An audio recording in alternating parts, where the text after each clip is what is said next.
Guys this is episode 2 of the code by Akshar and अगर तुमने इस सीरीज का एपिसोड 1 नहीं देखा है तो जाके देख लेना। सीएमएसएल का है, एक फेयर आइडिया मिल जाएगा हमें रिवीजन कैसे करना है। तो आज एपिसोड 2 में हम डिस्कस करने वाले हैं कि सीएफएम के पेपर में हमें किस तरीके से लिखना चाहिए, कौन कौन सी चीजें हमें अवॉइड करनी चाहिए, क्यों सीएफएम के पेपर में ज्यादा लोगों को अच्छे नंबर नहीं मिल पाते हैं। तो सीएफएम का एक गोल्डन रूल याद रख लो, अगर तुम्हारा आंसर सही है तो मैं full out of full marks मिलेंगे उसमें। कैलकुलेशन वैल्यू सब कुछ सही है, you will get full out of full. अगर तुम्हारा आंसर गलत है you will get zero. Otherwise जहां तक उसमें स्टेप मार्किंग का स्कोप नहीं है। तो मेरे मतलब जून 2025 के मैंने बहुत से क्वेश्चन थे, तो ये 2 या 4 लाइन में खत्म हो रहे थे मेरे। कॉर्पोरेट अकाउंटिंग में एक वो रेशियो वाले चैप्टर से था जो कि मेरा मुश्किल से 4-5 लाइन में खत्म हो गया, मुझे उसमें full out of full marks मिल गए। और एक जनरल एंट्री वाला था डिवेंचर वाला, उसमें ही मुझे full out of full marks मिल गए। तो ये सीएफएम का गोल्डन रूल है। एंड मैं 2-4 क्वेश्चन दिखाने वाला हूँ जिससे तुम्हें एक फेयर आइडिया मिल जाए कि हमें पेपर में किस तरीके से प्रेजेंट करना है। तो चलो देखते हैं। तो बेसिकली जैसे लाइक बोला जाता है ना, सबसे पहले हमें वो क्वेश्चन करना चाहिए जो अच्छी तरीके से आता है, तो इसलिए मैंने अंडरराइटिंग को चूज किया था।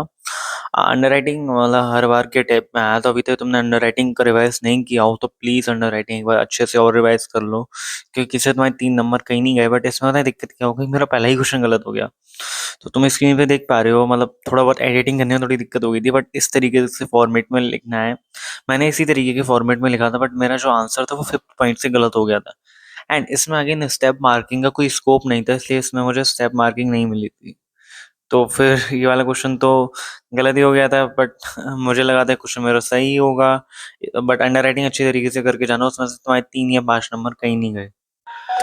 एंड यहाँ पे आता है क्वेश्चन में जिसमें ऑप्शनल होता है 4A और 4A। तो यहाँ पे मुझे पता है क्या था, पेपर के टाइम मेरे को 4 का एक एक क्वेश्चन आता, तो 4A के मेरे को थ्योरी वाले आ रहे थे, मतलब हल्के फुल्के, तो मैंने थ्योरी वाले पार्ट पे मूव कर गया था कि भाई थ्योरी मेरे को 3 क्वेश्चन आ गया, तीनों में से भी दो दो दो नंबर मिलेंगे, उसमें 6 आएंगे, उसमें से मुझे एक आ रहा है जो कि मुझे श्योर नहीं हूँ कि पूरा ही सही जाएगा मेरा।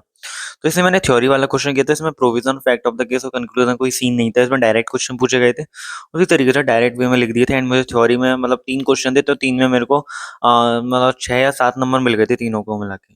फिर मैंने सेकंड का बी वाला क्वेश्चन किया था, क्योंकि इसमें सिर्फ जनरल एंट्री पूछी गई थी, डिवेंचर से जिसमें केवल 2 ही बननी थी। इसमें मतलब full out of full marks मिले थे, क्योंकि सीएफएम का गोल्डन रूल, अगर तुम्हारा क्वेश्चन सही है तो 5 मार्क्स का हो तो तुम्हें फुल मिलेंगे, 3 का हो 3 मिलेंगे।